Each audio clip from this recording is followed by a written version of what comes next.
Yes, guys, you're locked back in with me, myself, and Eldridge Tiller, and Mason Fox. Right now, you're listening to Not Fit for Sports. It's a podcast where we get two intellectual guys like ourselves who is not really fit to play the sports. Would you say? I'd say so. It's fair, accurate.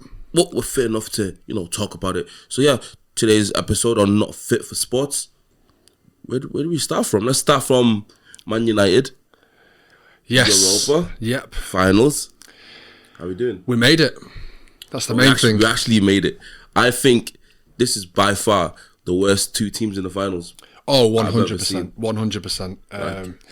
I feel like this should take away the Champions League spot from both teams, if I'm honest. Oh, I don't think they deserve it. No. Nope. If you look at the league, respectively, 15th and 16th, and one of these guys get the final spot in the Champions League, yeah, just take it away from them. I think it's now worse because, I think it's now 6 teams and 7 teams. Yeah, it's like six teams in the Champions League. Yeah.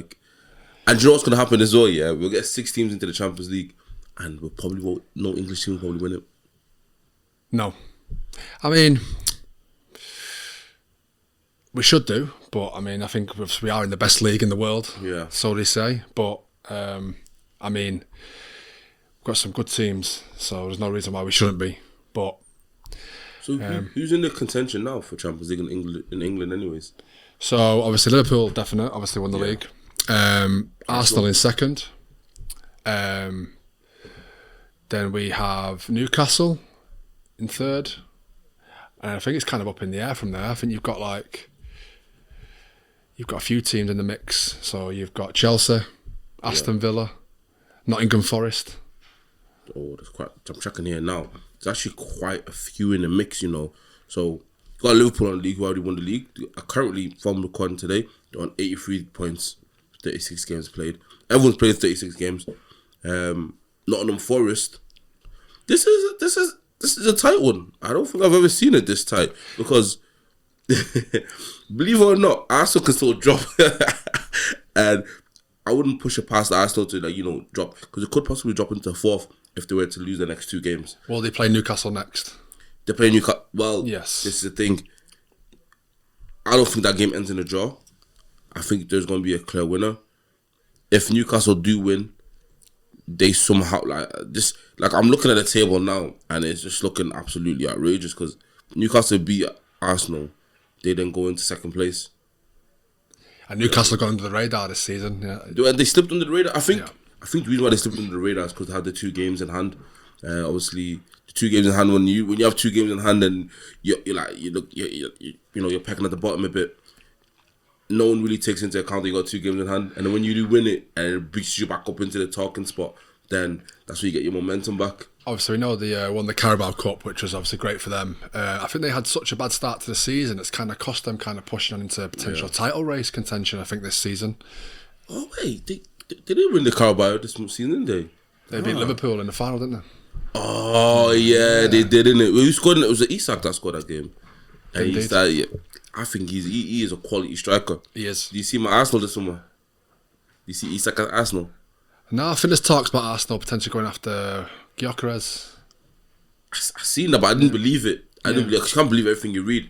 And like when I spoke to you last time on the first episode, when I told you about the Ben Foster podcast, where before we even have any rumours, there has to be like an initial talk with the player, from the club to the player. And they have to be like, oh yes, we are interested. And then that's when the rumours go out to the papers. Yeah. So, if that's out in the papers, Arsenal have contacted Gyökeres. Gyökeres has said he's open to the possibilities. Now you just have to figure out what's the right deal they can get for him. Do you think they can get him? I think they've got a good chance. I mean, why wouldn't you want to go to, obviously, Arsenal Champions League football? I mean, I think he's probably outgrown Sporting Lisbon. I think we got over 55 goal contributions in a season. You've got to get a big move. Now's your time. So I think he leaves this summer. I think he leaves this summer, but what about United? Do you not think he sits United? I mean, he's Ruben's guy. It's written in the stars for moves. That's what I'm saying. But again, I don't want him to come to United, and then he starts performing like he was performing at Swansea. You kind of feel sorry for these players when you're linked to United, because you kind of don't want them to come to United. But we kind of need them. But yeah, I want him to be here. I need him to be here because let's be real. I don't think I could do another season with Højlund. Me personally, I don't think I can do another season with Højlund. And the players that we do have in, obviously, I'm gonna have to. Let's get this out of the way. I'm going to apologise for the first episode. Obviously, I think I ripped it a little bit into Mason Mount. You did make some outrageous claims about Mason Mount. I've got a feeling like maybe you just weren't familiar with his game. Of course, I mean, let's not do that. He's a champion. I know he's a Champions League winner. Yep. But I'll have to apologise. Obviously, he on the same day as well, because we recorded it last week. On the same day, he went and scored 2 goals to help push us into the finals. Although we were already going into the finals. I mean, they scored first. It was kind of looking a little bit if they scored another one, I think we would have been on the back foot, and it could have changed the game. It might have been a different story. Yeah. But that goal from Mason Mount that first time was just outrageous. That turn and then curling shot into the corner was just. So do you think Mason Mount could be like a big player for us going into the next season? He's got to stay fit first and foremost. Yeah. I think that's the big one for him. He's obviously, we know he's got the talent. We've seen it at Chelsea. I mean, he's obviously not had the best time at United to start off with. He can get a run of games and stays fit. I mean, hopefully he can get back to that kind of level again. Because we need it, that's for sure. We do need it. But then, obviously, back to the topic, obviously, of Gyökeres. Does he go to Arsenal? Does he go to United? Does he potentially even go to City? I can't see him at City because I don't think anyone's going to want to go play second fiddle to Haaland. I can't see that. Because we've seen it with Julian Alvarez, and that's why he left to go to Atletico Madrid. So I can't really see him going to City, I don't think. I remember back in the day, there was a time when City had like 4 of like probably the best strikers in the world all at once. That's when I had the Aguero, Tevez, Balotelli, and Dzeko. 4 strikers. Do you think that's what the game is kind of missing? That lack of depth in terms of strike. Is there even any strikers left anywhere? Like we're missing out on strikers. I think it's kind of tough these days because no one plays that traditional kind of 4-4-2, 2 strikers up front. Everything's kind of you're a 1 striker with 2 wingers systems, a 4-3-3. As you see a lot of that. I don't think you see it much more in the traditional games unless you're in the lower leagues. I think you don't really see that kind of 2 striker systems anymore, which does kind of deter people going to want to play like in teams that have already got 1 or 2 strikers. So, because literally, like I feel like. This is not even just us. I'm talking about like sports channels in general. Like we talk about the same strikers. You know what I mean? Are these strikers going here? It's just the same strikers. There's never anyone new. There's never anyone like up and coming. It's just it's the same. Isak is always in the conversation. Vlahovic, he's always in the conversation. Gyökeres, and it seems like that's it. It's like that's the only strikers that are left out there. Obviously, I know we got Haaland, but Haaland's just penned a 10-year contract. Yeah. I don't know what this Todd Bowley guy's done. Yeah, where he's opened up a whole can of worms because these 10-year contracts shouldn't even be a thing. No. But like you see teams like Liverpool that don't really play with a striker and it seems to work for them. So you could act like Darwin Núñez is not a striker. But they don't play him. They don't play him as a striker. He's on the bench most of the time. So I mean, take that as you see it. But I mean, yeah, it's tough. It's tough. I mean, it's got Salah. Salah's not a striker, obviously, but he's a winger. He may as well be a striker. Yeah. He may as well. Again, even with Liverpool, they got that Chiesa. Chiesa's a good player. He's just about going to get a medal. Felt like he had that one good Euros or World Cup or whichever one it was. It kind of felt like he had that and he looked great, and then he didn't really do anything after that. He didn't do anything after that. I think the only thing I'll be seeing Chiesa doing it is like a meme of him, like when he's running and he slips and then he stands back up just to score. There's one mad clip about him, and that's all I've seen. Obviously the Euros as well, and I know actually fun stat actually. If Chiesa does make that one more appearance to win the Premier League, he will be the 2nd Italian player to win the Premier League. Mason, the question to you is, who was the first Italian player to win the Premier League? I'm going to throw an answer out there. It might have been Mario Balotelli. Did you know this already? No, I did not know. No. Okay, cool. I did not know. On the first goal as well. I did not know you was going to ask me that. So that's quite an. Yeah, but literally, Balotelli was the last Italian, which is an insane stat. I didn't even know. It's mad that because you feel like there's other players like Gianfranco Zola that were in the league for Chelsea. Yeah, but I think when Chelsea won the league, he must have like left or something. I don't even know. Yeah. Like I don't know how he's not won it, but he's the player. Yeah, he's the last Italian player to win it. You know what I mean? Yeah. Again, to stick with Chiesa and Liverpool. Liverpool, they drew 2-2 to Arsenal. Yep. Arsenal season. How would you sum it up? I mean, it's not a terrible season. I mean, as much as everyone's going to make out, they've not won anything or they've not reached a final. I mean, it's mediocre at best. It's tough to say because they don't win anything. And like I said, they could even still finish fourth, third. Do you know what I mean? Consecutive second place finishes, is that a success in your eyes? Because personally, I'd rather finish where we finished with United and finish second, because I say that just because it's like, how many times do we have to get close to then get the job done? Like, because I think the saying goes, if you're second, you might as well be last. Do you know what I mean? But I know it gets you the Champions League football, which is good in itself. But like I say, no one really remembers that second place finish. Yeah. In a season where you were not even nowhere near the winners, so no one's even going to remember that. And that's the thing. They finished second, but the teams above them, they're always like exceptionally far. Like 83 points to 68. There's an incredible gap. Yes, there's a gap there, and even just looking at Arsenal's stats, 14 draws. To them draws into wins, it's a different. That's the thing, and that's the thing. If half of that were into wins, they're pushing for the title. They're literally pushing for the title. They actually may even win the title, but then they're drawn to teams who are not even as good as them, or teams who shouldn't even be in that that talking point with them, that talking stage. I think that's what kind of makes you think that they need someone do they need a goal scorer, a front man, because it feels like them draws, they're missing goals. Yeah, is that what's cost them the games? Because we know the defenders are good. We've obviously they've got Gabriel and. So has Gabriel? Has he been out? Gabriel has been out.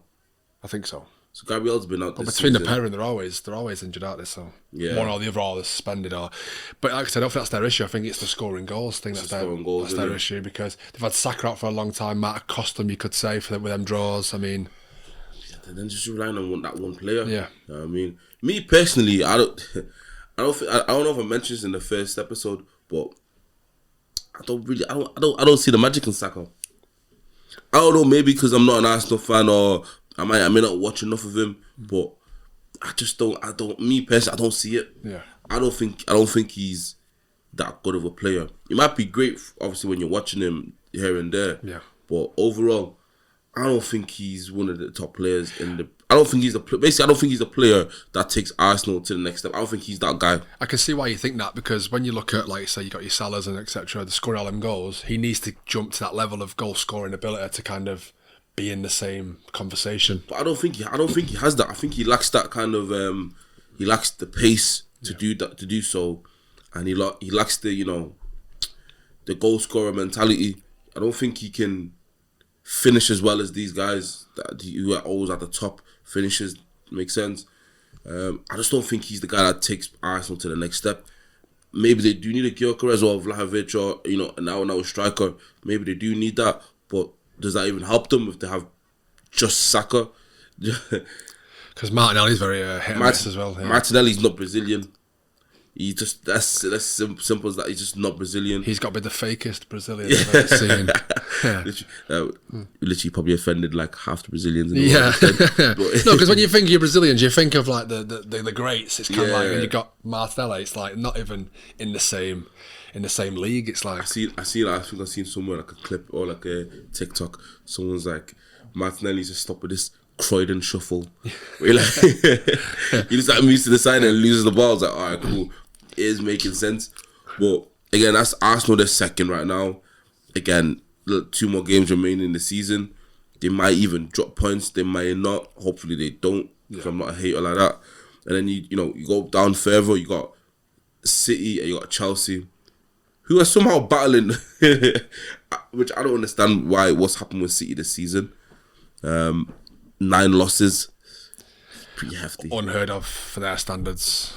Yeah. Like I said, they're losing a few players. I think they've signed a few good players. I think Marmoush looks like a decent player. Yeah, he does. I think they'll be up there challenging again next season, regardless. I think they just need a season off. Yeah. A little season off, get the players like Haaland. I think if Haaland was injured last year or the year before, they would have rushed him to get back. Yeah. Whereas now it's kind of like, okay, cool.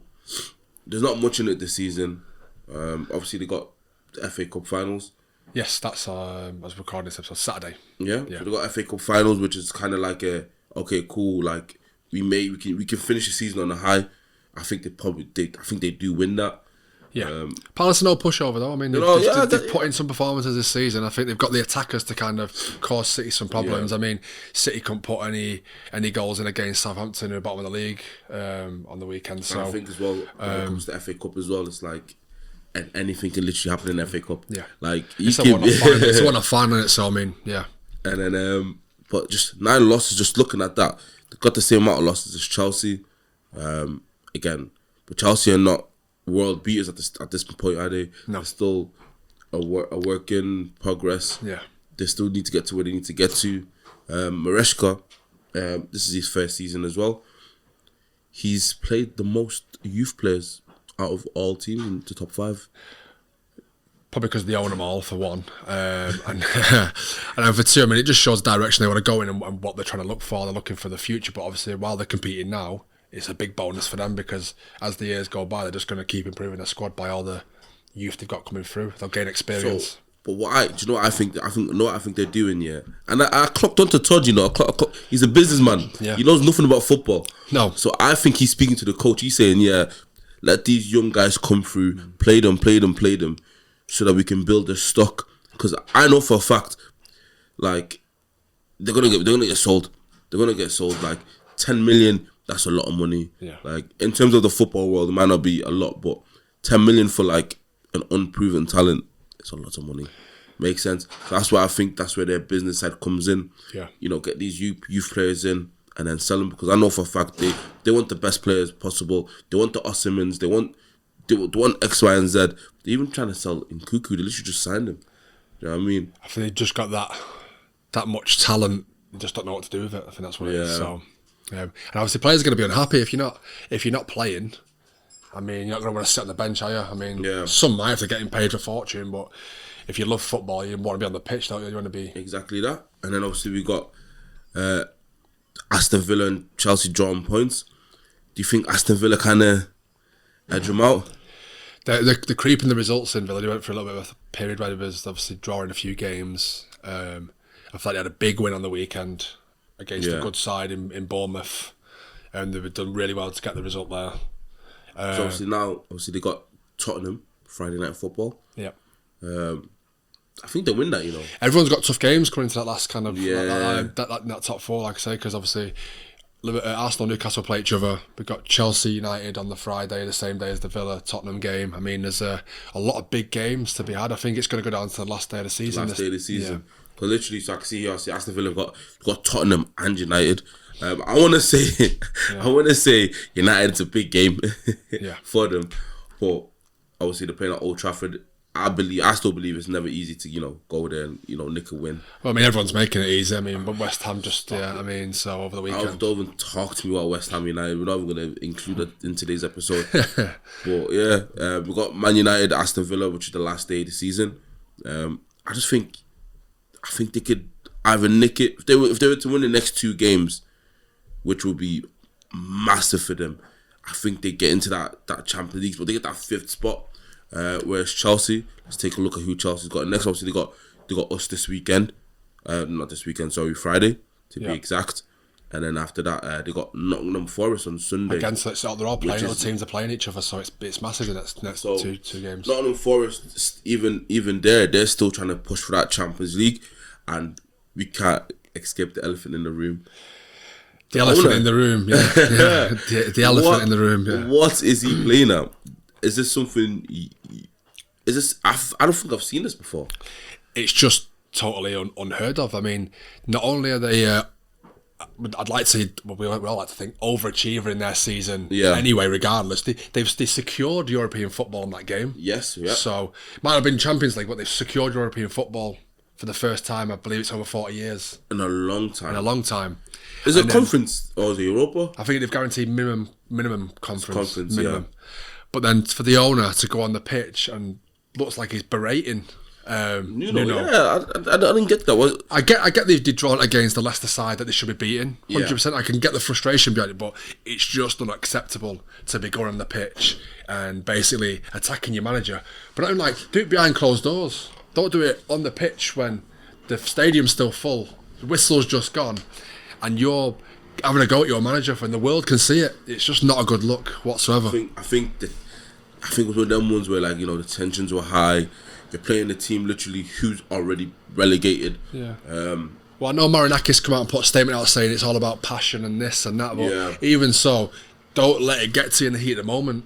Do it away from all the cameras. I believe, obviously, if you look at the fans, I know they drew 2-2, but they're happy. They've got European football. Yeah. They're now, like, because as fans, I feel like fans, they enjoy when they can follow their clubs to, you know, these exotic countries. Yeah. Maybe obviously it's Conference League. They're going to go like Romania. They might be playing games in Estonia, but they'll be all for that. Do you know what I mean? That's Estonia. So, I mean, what's their Conference League giving music? What is it? Oh, that's Europa League. Yeah. I don't even know. I think it's similar. though. Yeah, have they got a different jingle for that? I don't even know. Obviously, the Champions League is the champions, and I feel like they're trying to change it. Probably going to try to change it. They updated it. Put a little drum beat. Somehow, I don't know how. Yeah. Europa League, I think I've seen somewhere though, like Europa League. Oh, they changed it? I don't know. It's not going to have the same kind of... They can't have the same. No way. It's not going to work. And then obviously, again, Europa League. So, if there's 5 teams in Champions League, obviously they're from, you know, top 5. How many go into the Europa League? Just 2 or 1? I think it'd be 2, no? Is it 2 spots? I don't know if they've taken spots away because they've given extra Champions League spot. Do you know what I mean? Like they've upgraded a Europa League spot to a Champions League spot, so you lose one. Because obviously, when I say that, obviously, I'm just thinking more of like on the case of because right now 6th place is Aston Villa, 7th is Forest. Yeah, but how many teams go into the Conference League? I shouldn't be 1 then. I don't think it drops down like because they give you extra Champions League spot, they move it down because there's been no talk of 8th place getting a spot. Because I'm assuming what 8th place is. So the 8th place now, I'm gonna take a look. 8th place is Brentford. No one's talking about Brentford getting European football, so I think it stops at 7. It's got to stop at 7, I assume. What is it? It might just be 1 spot for the conference. Because I'm looking at it now, obviously Brentford at 8th and Brighton come into 9th. But now look at the Conference League this season. You got Chelsea. Is it just Chelsea, the English team that's in there? Surely not. Surely there's another English team in the Conference League. Now that I think about it, might just be Chelsea. Chelsea in the finals as well. Top of the dome, I think. Yeah, I think it might have just been. I mean, there's some Scottish teams in there. Ah, yeah, there was, isn't it? I believe, yeah. Well, so let's see. So for Europa League, how many Europa League? What was that? How many Europa League spots? So Europa spots in England, I'm guessing, yeah. Whoa! Can I not spell no more? Trying to do this. Don't think you ever spell, to be honest. So a maximum of 3 Premier League teams can be competing in Europa League next season. So it's a team who finishes 6th, and the FA Cup winners are the 2 currently due to get the spot. So maybe leaving a spot open for Palace if they win the FA. I forgot about that. Yeah, because that's how that's how we got the Europa League, wasn't it? Last year, that's how we got Europa League last year, wasn't it? Because we won the FA Cup. So we're riding this like luck of winning these competitions to get to the next next stage. Yeah. So it's working in our favour. It is working in our favour. Yep. But we'll see how next Wednesday goes. I mean, I'm hoping we can get the win. Yeah. I'm hoping that we win. I mean, next Wednesday, that's the Europa League finals. Yes, 21st. I'm just hoping it's not going to be nil-nil and some wins on penalties, because that's just going to be that'll just. I think it's going to be a very boring game. Yeah. 2 mediocre teams. It's gonna go straight to the wire. Someone might score in the 89th minute. Yeah. Do you know what it is? I just don't want Ange to be like, oh well, I told you guys I went something in my second season. Do you know it'd be kind of interesting to see though, how mad it is that Harry Kane, obviously was Spurs player last year. He's then gone to Bayern Munich. Spurs now in the final, could win a trophy with the first season without him. He's now gone over to Bayern Munich and they've won the league over there now, and he's finally won his first trophy. So what are the chances of Tottenham finally winning a trophy with him gone? Maybe I'm speaking as a biased United fan, but that's what we do. I don't really see Tottenham winning the finals. It's a mass. I think United have more to lose. Oh, 100%. Than, you know what I mean? If we don't win this finals, a lot changes. So I don't think we get the players in that we need to get in. We don't get no European football whatsoever. Yeah, we got a lot more to lose. Whereas Spurs, maybe because they got nothing to lose. I think they'll be wanting to lose so they can get rid of the manager. I think that's the only thing that they'll be hoping for, realistically. I think it's kind of like a win-win for them, maybe. If they win the Europa League. And they get a Champions League spot. If they lose, the manager gets sacked and they get a bit more hope going into this next season, I guess. So, but then it's a weird one because obviously you got two finalists. And a lot of the time when you talk about two finalists, you expect them, okay, at least one of them are going into the, European next year. But this one now, it's like you got two finalists. Whoever wins gets European football, the other one doesn't. That's the real outcome of the finals. Yeah, makes sense. And obviously Kane's not there. Kane's won he's just won his first title now. Seen him on social media about ready to get a trophy coming. Yeah, I see that. Yeah. Never owned one. Never need to own one. Now he needs one. So, question to you would be: are you happy for him? Yeah. I genuinely, there's only so much golden boot you can win. Yeah. I think you need a title in there. He probably could have gone down as the most, one of the greatest players to kind of never win like a big trophy, but at least now he's kind of. He could have been there with Gary Lineker. Yeah. What's Gary Lineker won? FA Cup? Potentially. Top of my head, yeah. I don't know. Before my time, that. Yeah. Do you know what it is? Yeah, I thought. Obviously, we want to just touch on Gary Lineker one quick. I thought he was just known because of Match of the Day, walkers, and that he's never been booked or sent off. Oh really? Yeah. And that was it. I love walkers though. I mean, not bad. Cocktails, my flavour. That's exactly why we are not fit for sports. Yeah, eating too much snacks. Snacking too much. I love a snack. I'm definitely a bit of a crisp menace. Them 6-pack multi-bags, you gotta eat them all in one go. There's no stopping me. So I mean, yeah. And that's all thanks to Gary Lineker. Yeah. And obviously Harry Kane. Did you expect Harry Kane to be like a one club man at first? I thought he would have stayed at Spurs, I think, for the rest of his career. But like I say, if you're not winning anything, you're never on that kind of cusp of winning anything, then why wouldn't you want to go and try something else? And why not go try it in a league where it's been dominated by the team that he joined? Do you know what I mean? So, but then, funny enough for him, the first year, so that curse of Harry Kane obviously now been broken. I think that's good for him. Let's hope his next one it follows on is the World Cup, hopefully. So let's don't do that. Oh, you English guys, absolutely, you love it. You absolutely love it. There's literally no indication of England winning the World Cup. Have you never heard of It's Coming Home? Yo, I used to work in a bar. That's probably the worst song I ever heard. It's Coming Home and Sweet Caroline.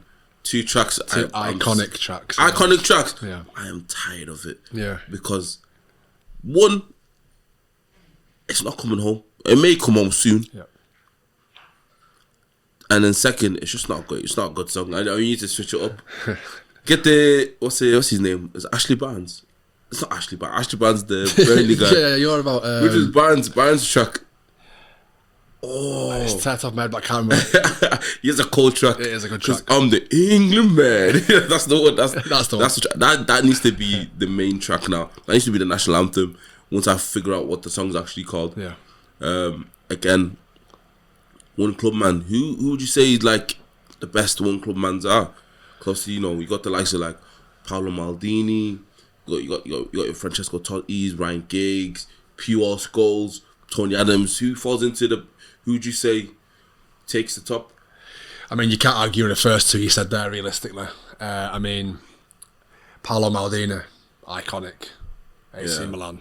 I think it comes even different because obviously these guys are playing at a time where the Serie A is competitive, and it was very strong and deep, like basically defensive prowess. And then obviously the Champions League, he's got there to back it up as well. How many he's won there? About 5, maybe even 7. Oh no, he's not won 7. So I don't think anyone's won 7 yet. I think he's won about 4. Is it? This is my ball knowledge being tested now. Paolo Maldini's won. Go on, take a guess. Alright, ready? Yeah. Paolo Maldini's won 4 Champions Leagues. 4? Yeah, am I right? Oh, drum rolls. You are incorrect. Damn. It is 5. He won 5. I should have just went with my first gut instinct. He's won 5 Champions League. I think the last one coming in 07.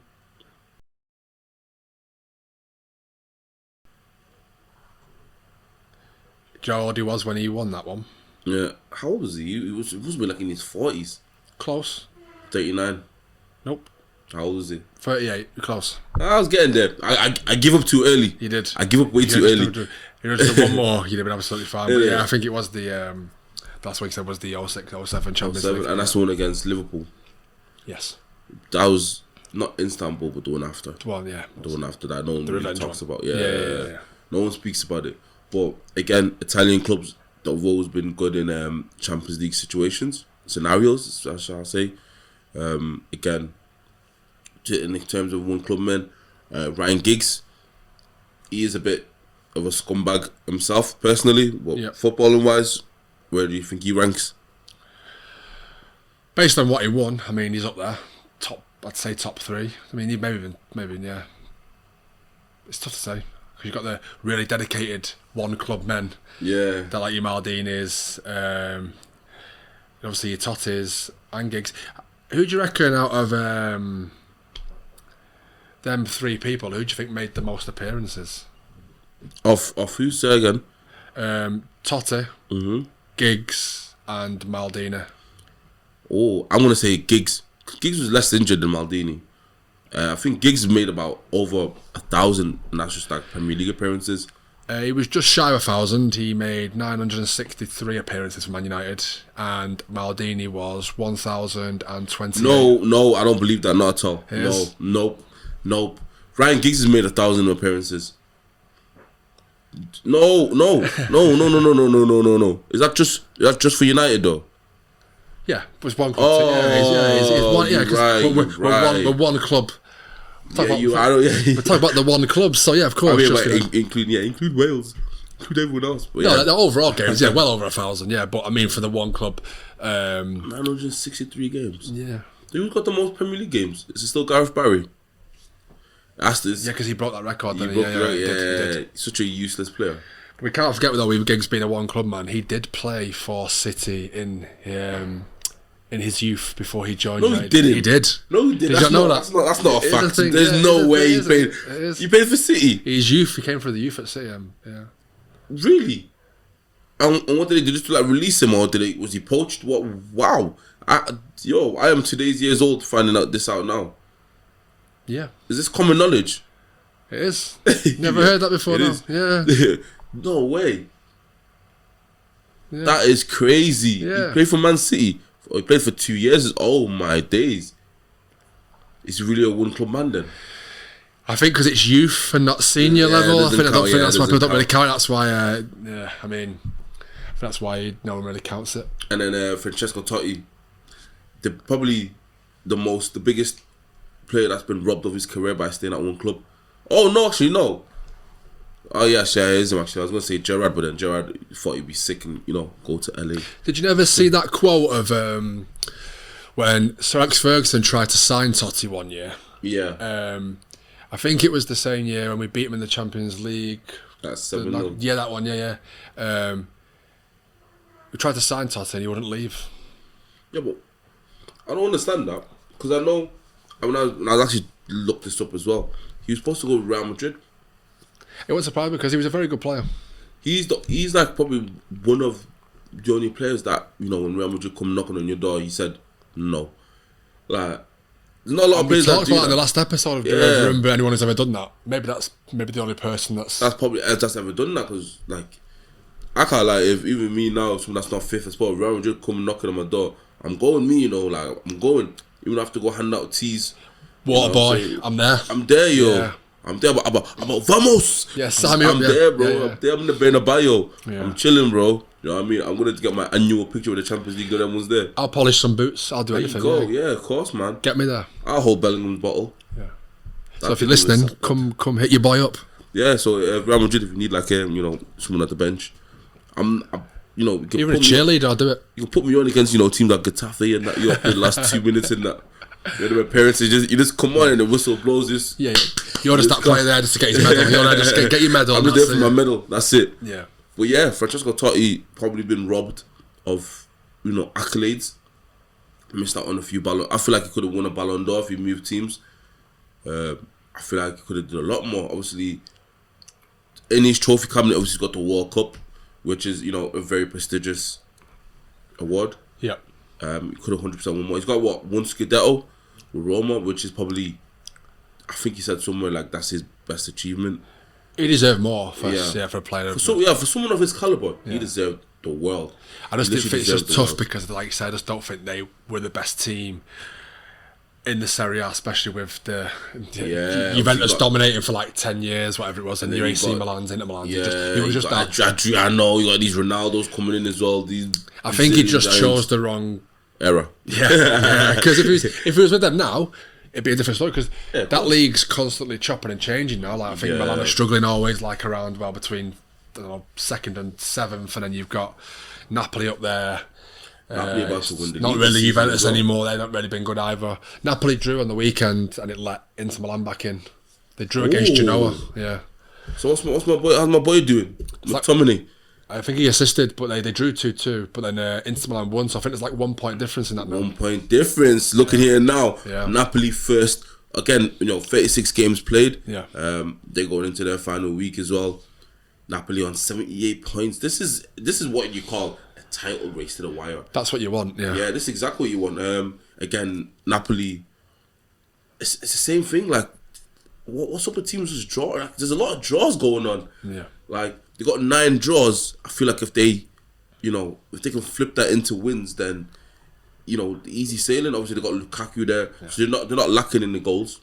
They got McTominay. They're not lacking in goals. McTominay's a goal scorer. Yep.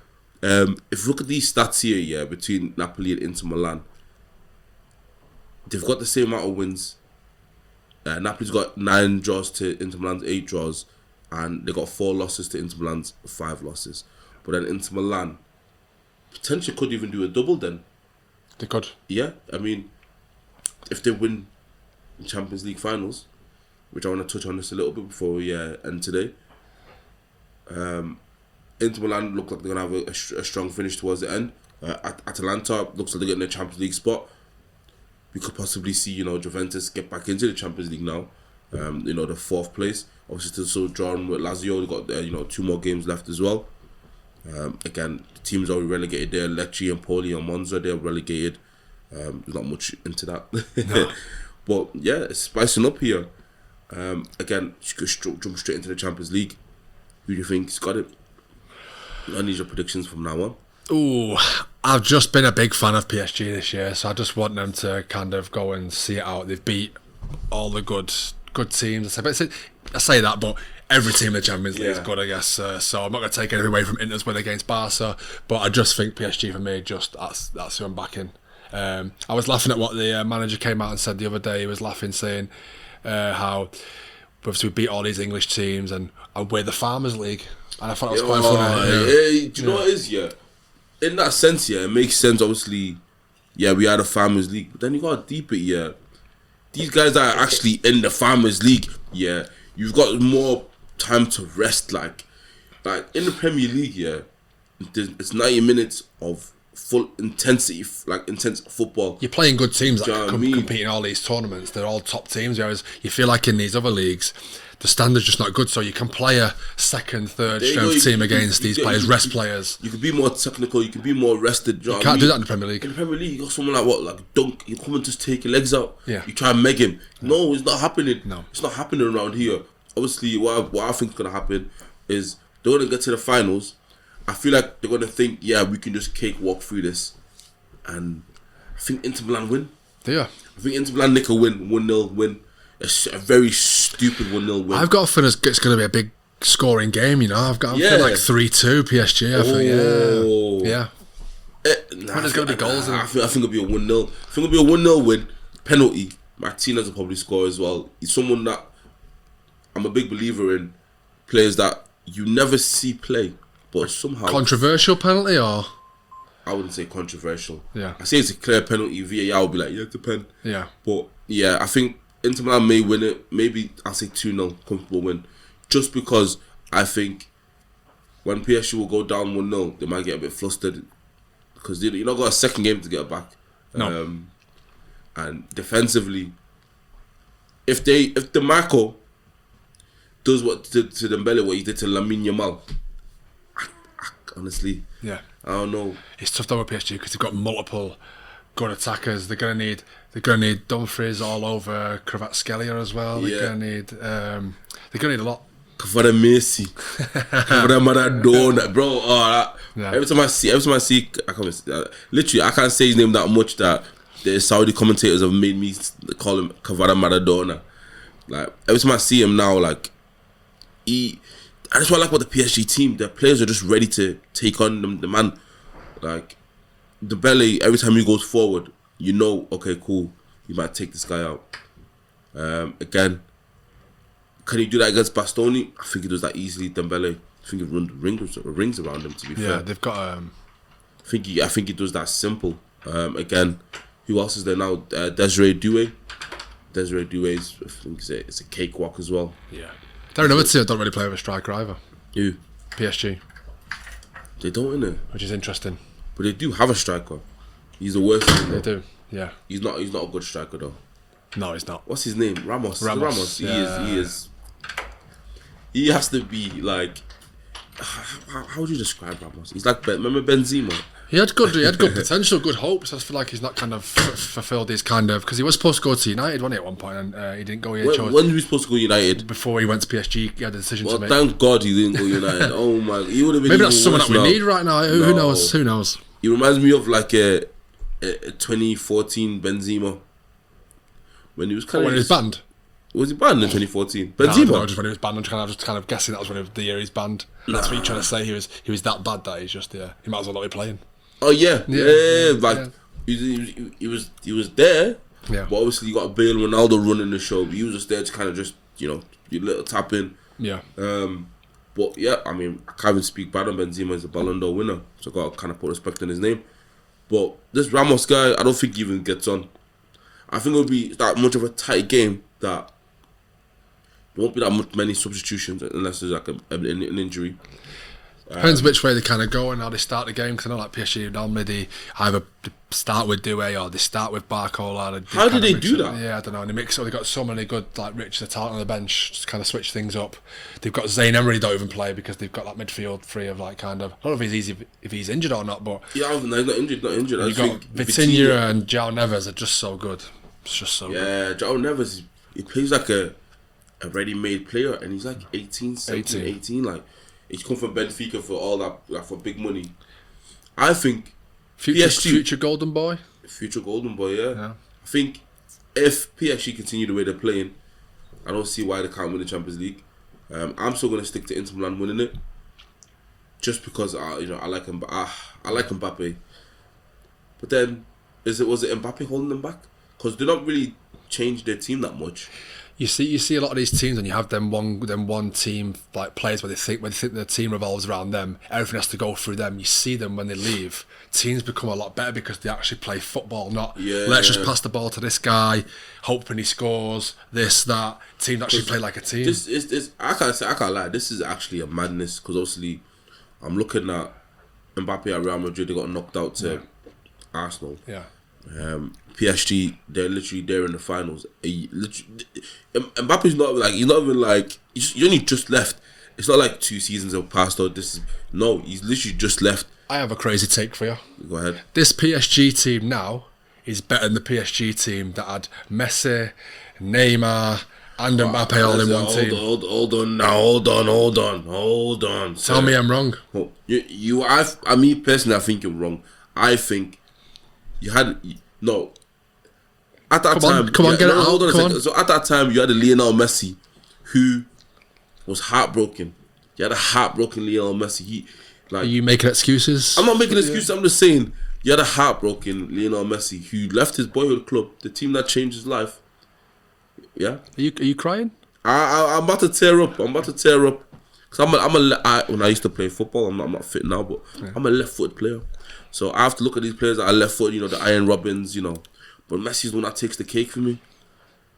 A little bit of cake now, to be fair. Not that much. Shout out cake, yeah. Not fit for sports, but yeah, Messi was left-footed, so I seen him. He's heartbroken, left his boyhood club. All he cared about was just obviously getting fit so he can go to Argentina, finish the job there. But I don't think it was a better team then than now. I just think the situations they were put in last time was more difficult. That makes sense. I know they had like 2 round of 16s and they didn't have arguably the best front 3, but then you're playing with players who do more just for status. I think if they win the Champions League, that will seal it. Discredit it. Yeah, it'll seal it. That, I think, if I'm honest. Yeah. But let us know your thoughts, guys. 100%. That's crazy, man. That is absolutely crazy. I mean, I feel like we covered everything in today's episode. Yep. I've been your boy, Aldous Tiller. And I'm Mason Fox. And join us next time. We're not fit for sports. We're talking about, more NFL, F1, a bit more world sports. But today is just like obviously football heavy conversation. But yeah, join us next time, okay? Peace.